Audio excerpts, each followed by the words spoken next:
Hello বন্ধুরা, আমি beauty চলে এসেছি বিউটিজ বেক অ্যান্ড কুক চ্যানেলে আপনাদের সঙ্গে আবারও একটা চকলেট কেক শেয়ার করতে।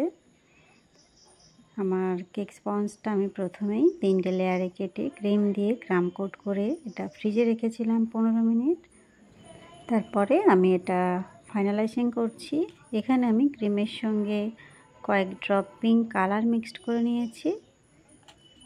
সেই ক্রিমটা দিয়েই আমি আইসিংটা করে নিচ্ছি। দেখে বুঝতেই পারছেন আমি একদম মিডিয়াম পরিমাণ ক্রিম ব্যবহার করছি। আর ক্রাম কোটটা আমি প্রতিবারই করি। ক্রাম কোট না করলে কি হয়, কেকের ক্রামগুলো উপর দিকে উঠে আসে আর ফাইনাল আইসিংয়ের সময় সেগুলো দেখতে ভালো লাগে না। ক্রাম কোটটা করে রাখলে বেশি ক্রিমও ইউজ করতে হয় না ফাইনাল আইসিংয়ে। মিডিয়াম পরিমাণ ক্রিম ইউজ করলেই সুন্দর ফিনিশিং একটা চলে আসে। অনেককেই আমি দেখেছি ক্রাম কোট করেন না, সেক্ষেত্রে প্রচুর পরিমাণে ক্রিম ব্যবহার করেন।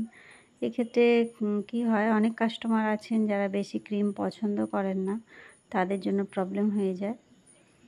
আচ্ছা, এই কেকটা আমি দেখেছি নিশ্চয়ই একটা চিরুনির মতো স্ক্র্যাপার দিয়ে সাইডটা আমি টেনে দিয়েছি। এই যে এটা আমি 2 ঘন্টা ফ্রিজে রেখেছিলাম। পুরোপুরি কেকটা আমি ঠান্ডা করে নিয়েছি। আর এখানে আমি চকলেট গানাশ দিচ্ছি। এটা 1:1 রেশিওতে বানিয়েছি, মানে 100 গ্রাম ডার্ক চকলেট, 100 গ্রাম হুইপড ক্রিম, এই দুটো। আমি জাস্ট উপরের পার্টের জন্য অল্প করে গানাশ দিয়েছি। আমি সাইডে ড্রিপ দেব, সেই জন্য বেশি গানাশ এখানে ইউজ করিনি।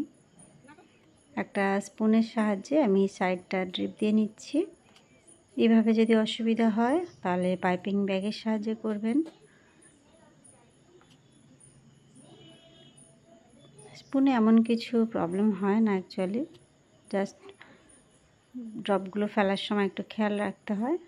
খুব বেশি তুলবেন না, অল্প অল্প করে গানাশ নিয়ে এই কাজটা করতে হবে। এখানে আমি একটাই রোজ বানাবো। এই যে R11 নজল নিয়েছি। প্রথমে আমি এই বেসটা বানিয়ে নিলাম।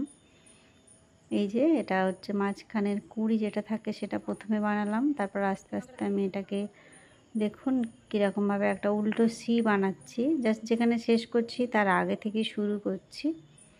এইভাবে গোলাপগুলো বানায়।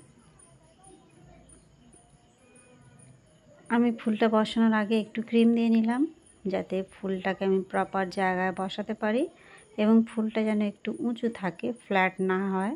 দেখুন এই যে এবারে একটা চকলেট টপার, এই যে লিফ মোল্ডে আমি এটা বানিয়েছি, এটা আগে আপনাদের সঙ্গে শেয়ার করেছি। আর একটু গোল্ডেন ডাস্ট করে দিয়েছি। আর এগুলো হলো ফক্স বল, খাওয়া যাবে না, জাস্ট ডেকোরেশনের জন্য এগুলো ব্যবহার হয়। এবার আমি কয়েকটা সুগার বল দিয়ে দিচ্ছি। এটা হোয়াইট সুগার বল, মানে পার্ল যেগুলো, এগুলো খাওয়া যাবে। অনেক কাস্টমার আছেন যারা বোঝেন না কোনটা খেতে হবে কোনটা ফেলতে হবে, সেক্ষেত্রে অবশ্যই প্রথমে বলে নেবেন যে এইগুলো খাওয়া যাবে না।